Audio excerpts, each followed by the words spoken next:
Saan ba punta ninyo? Davao. Papunta na kayong Davao? Kayong tatlo?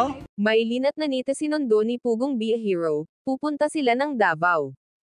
Sa nakaraang vlog ni Tito Herns, sinundo nga ni Sir Paul ang Tres Marias.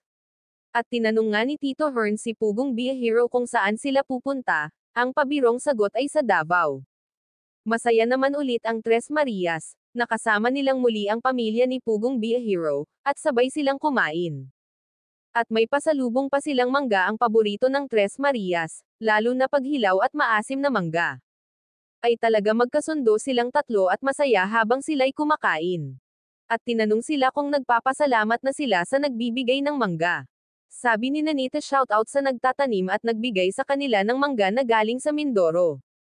Talaga hindi na mahiyain si Nanita magsalita. Dati-dati halos ayaw magsalita dahil hindi marunong magtagalog, at sobrang pagkamahiyain niya. Ngayon ay unti-unti nang natuto magtagalog si Nanita.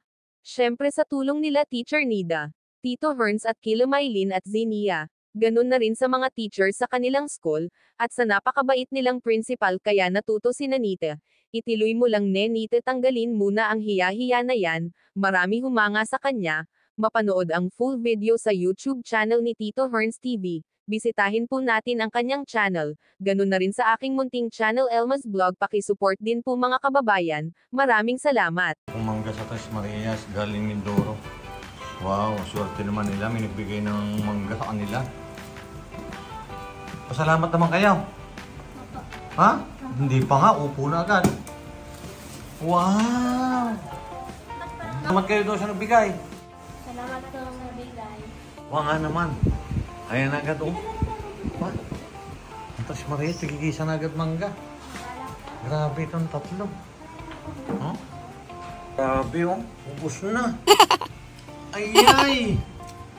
Sinita rin oh. Grabe. Hi, Net. Wow. Nararamdaman ko eh. Saan nagtatanong sa Mindoro mangga? Ayan, shout out po raw sa yan po sa Mindoro. Ang mga nagtatanim ng mangga dyan. Maraming salamat. Maraming salamat po sa inyo.